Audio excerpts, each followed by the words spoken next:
Hello students, I hope आप सब ठीक होंगे। मैं आज एक बार फिर आपके सामने क्लास 8 का साइंस का गवर्नमेंट स्कूल का पेपर लेकर आ गई हूँ। आइए इसको मिलके सॉल्व करते हैं, क्योंकि इस बार का पेपर भी आपका इसी पैटर्न पर रहेगा। तो आपको इस पेपर को ज़रूर सॉल्व करना है, सो दैट आपको एक आइडिया हो जाए कि पेपर को किस तरीके से अटेम्प्ट करना है, कौन कौन से क्वेश्चंस उसमें से पूछे जाएंगे। तो आपके साइंस के पेपर में आप जैसा देख सकते हैं, आपके टोटल 3 सेक्शन आए हुए हैं, ABC। आपको पता है आपका टाइम 2.5 घंटे का होता है और टोटल 60 मार्क्स का पेपर आता है। अब इसमें आपको इंटरनल चॉइस भी दी होती है क्वेश्चन में, तो उनमें से आपको कोई भी एक क्वेश्चन आपको अटेम्प्ट करना होता है। क्वेश्चन ए में आपसे 12 क्वेश्चंस पूछे गए हैं, एक एक करके आपको इन्हें आंसर करना है। तो आइए स्टार्ट करते हैं। फर्स्ट क्वेश्चन क्या बोल रहा है, name the bacteria which convert milk into curd. ऐसा कौन सा बैक्टीरिया है जो मिल्क को कर्ड में कन्वर्ट करता है? तो आंसर क्या होगा, लैक्टोबैसिलस बैक्टीरिया। नेक्स्ट क्वेश्चन पूछ रहा है, does distilled water conduct electricity. तो आपको पता होना चाहिए डिस्टिल्ड वाटर में कोई भी आयंस प्रेजेंट नहीं होते, इसकी वजह से इसका आंसर होगा no, distilled water can not conduct electricity. Third question पूछ रहा है, व्हाट इज लेटरल इन्वर्जन। तो लेटरल इन्वर्जन क्या होता है आपका, in an image when left side appears right, right side appears left, this is known as lateral inversion. Next question, where is the embryo embedded in female reproductive organ for the development. तो uterus इसका answer होगा। Embryo का development कहाँ देखने को मिलता है, uterus में। मैंने इस पर वीडियो भी बनाया हुआ है रिप्रोडक्शन पे, वो डिटेल में हमने चैप्टर कवर करा, आप वहां से भी इसको पढ़ सकते हैं। नेक्स्ट क्वेश्चन आपका है, petrol and diesel are obtained from a natural resource called. तो आपको पेट्रोल और डीजल कहाँ से मिलता है, पेट्रोलियम इसका आंसर होगा। नेक्स्ट क्वेश्चन कह रहा है, द नंबर ऑफ ऑसिलेशंस पर सेकेंड इज कॉल्ड। इसका आंसर होगा फ्रीक्वेंसी, क्योंकि फ्रीक्वेंसी का फॉर्मूला क्या होता है, number of oscillation upon time period. तो ये उसका फॉर्मूला है, तो यहाँ पर क्या आएगा, फ्रीक्वेंसी। नेक्स्ट है, the testis produce the male gamete called. Testis में कौन सा मेल गैमीट प्रोड्यूस होता है, sperms. Next, the cutting of crop after it matures is called. Cutting of crop जब वो मेच्योर हो जाती है उसे हम क्या बोलते हैं, हार्वेस्टिंग बोलते हैं। Next question, coal tar is white, thick, liquid and pleasant smell.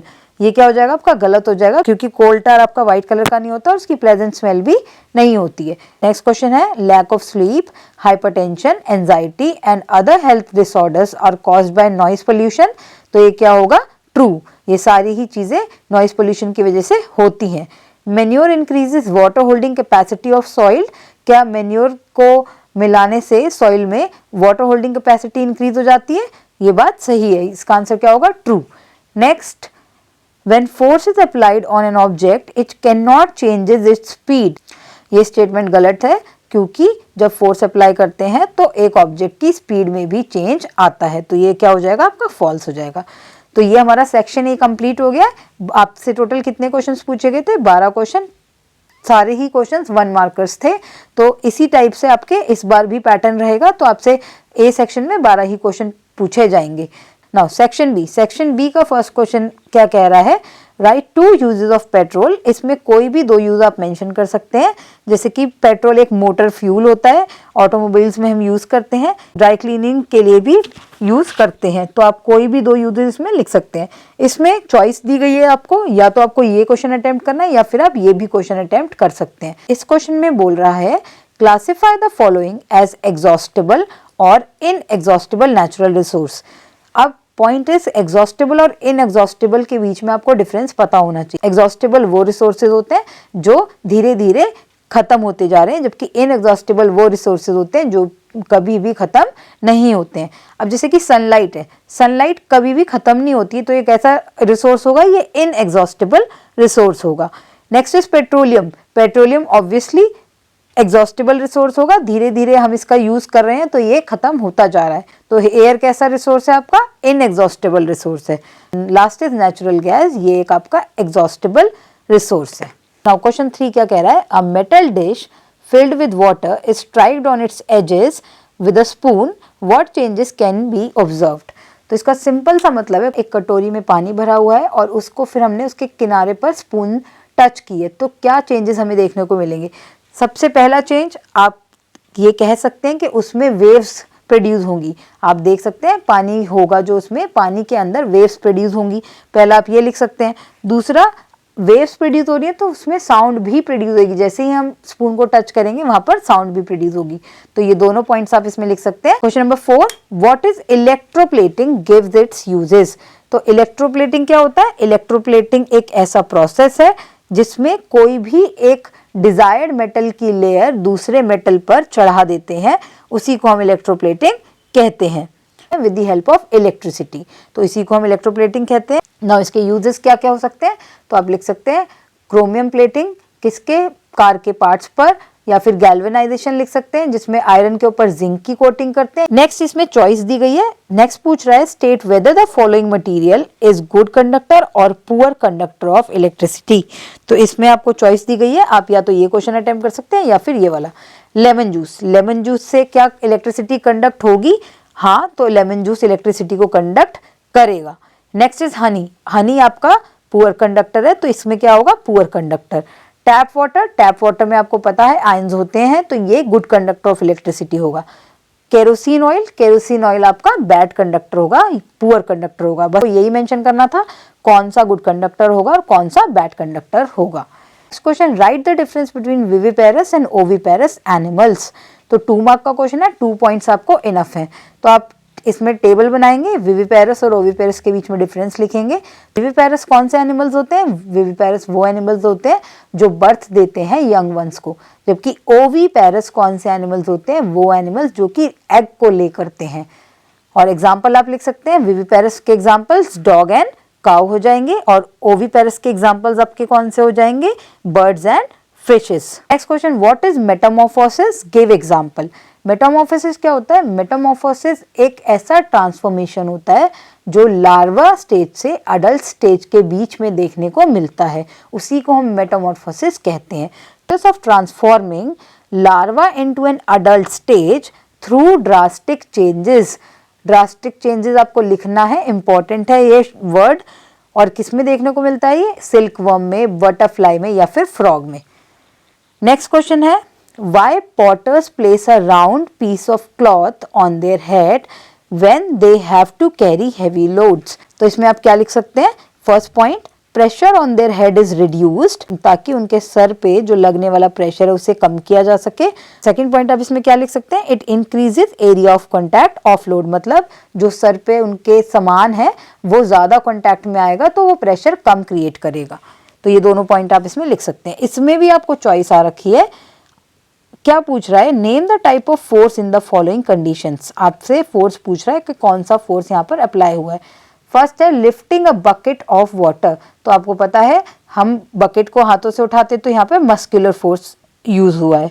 Next, paper attracted to a charge scale. ये आपने क्लास में भी बहुत बार किया होगा, पेपर को चार्ज स्केल से अट्रैक्ट करवाते हैं तो वो कौन सा फोर्स होता है? Electrostatic force. 8th क्वेश्चन पूछ रहा है how has been petroleum formed. Petrol कैसे बनता है? तो आप सिंपली लिख सकते हैं petroleum is formed from organism living in sea after their death their dead bodies settle at the bottom and after millions of years due to high pressure and temperature they get converted into petroleum। तो petroleum कैसे form होता है आप इसी तरीके से इसका answer लिखेंगे।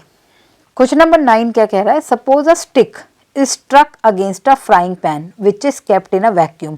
मतलब एक फ्राइंग पैन को वैक्यूम कंडीशन में रखा गया है और उसके बाहर एक स्टिक फंस गई है। तो फर्स्ट पार्ट पूछ रहा है विल फ्राइंग पैन वाइब्रेट। तो हाँ, फ्राइंग पैन वाइब्रेट करेगा, इसका आंसर क्या होगा? यस। नेक्स्ट में पूछ रहा है will be able to hear the sound explain. अब से पूछ रहा है क्या आपको कोई भी आवाज आएगी, कोई भी साउंड सुनाई देगी? तो आपका आंसर क्या होगा? नो, हमें कोई भी साउंड सुनाई नहीं देगी। क्यों? क्योंकि वो वैक्यूम में प्लेस्ड है। आपको पता है sound can not travel in vacuum, तो आपको इसमें रीजन लिखना पड़ेगा sound can not travel in vacuum, इसीलिए आपको कोई भी साउंड सुनाई नहीं देगी। अब आपको इसमें भी चॉइस दी गई है। इसमें आपको 3 क्वेश्चंस पूछे हुए हैं, 1-1 मार्क के हैं तीनों। तो फर्स्ट क्वेश्चन है what is the function of ear drum. Ear drum का फंक्शन क्या है? To send the vibration to the inner ear. अंदर वाला जो ईयर होता है उस तक वाइब्रेशंस को भेजने का काम ईयर ड्रम का होता है। नेक्स्ट पूछ रहा है does sound needs a medium to travel. तो आपको अच्छे से पता है कि हाँ, साउंड को मीडियम चाहिए होता है ट्रैवल करने के लिए। वो मीडियम कौन कौन सा होता है? साउंड सॉलिड में भी ट्रैवल कर सकती है, लिक्विड में भी कर सकती है और गैस में भी कर सकती है, but sound can not travel in vacuum. Next पूछा हुआ है write the symbol of hertz. तो आपको पता है हर्ट्स का सिंबल क्या होता है, हर्ट्स का सिंबल होता है HZ। तो आप इससे रिप्रेजेंट करते हैं हर्ट्स को। नेक्स्ट है draw labelled diagram of human आई। तो आपको यहाँ पे डायग्राम बनाना है, आपकी NCERT में बहुत अच्छे से डायग्राम दिया हुआ है, लेबलिंग भी की हुई है, उसी को आपको यहाँ पे ड्रॉ करना है। आपका डायग्राम 2 मार्क्स का है और नीचे जो B पार्ट का क्वेश्चन है वो 1 मार्क का है। उसमें पूछ रहा है give 2 examples of luminous objects. अब क्वेश्चन आता है ल्यूमिनस ऑब्जेक्ट्स क्या होते हैं। ल्यूमिनस ऑब्जेक्ट्स वो होते हैं जिनके पास खुद की लाइट होती है, तो जैसे कि सन एंड टॉर्च। इस क्वेश्चन में भी आपको चॉइस दी हुई है। इसमें पूछ रहा है how can we take care of our eyes any 3 points. Remember ये B पार्ट के लिए चॉइस नहीं है, ये पूरे 10th क्वेश्चन के लिए चॉइस है, क्योंकि इसमें आप समझ सकते हैं इसमें 3 पॉइंट्स लिखने के लिए कह रहा है, तो ये 3 मार्क का क्वेश्चन है। तो हम अपनी आइज का ख्याल कैसे रख सकते हैं, तो आप कोई भी 3 पॉइंट्स लिख सकते हैं, जैसे कि do not look directly at sun, क्योंकि वो आपकी आइज को डैमेज कर सकता है। दूसरा पॉइंट आप लिख सकते हैं never rub your eyes with dirty hands, never read in too much light और टू डिम लाइट। ना आपको डिम लाइट में पढ़ना चाहिए, ना ही ज़्यादा लाइट में पढ़ना चाहिए। नेक्स्ट आप लिख सकते हैं wash your eyes 2 to 3 times a day with normal water. Next आप लिख सकते हैं इसमें read at the normal distance. Number 11 क्या कह रहा है school bags are provided with broad straps and not thin straps. Why? School तो इसलिए होता है ताकि सरफेस एरिया को इंक्रीज करवाया जा सके, और दूसरा प्रेशर को कम करवाया जा सके हमारे कंधों पर, शोल्डर्स पर। तो आप क्या लिखेंगे इसमें to reduce the pressure on shoulders. दूसरा पॉइंट आप क्या लिख सकते हैं इसमें to increase surface area in contact with shoulders.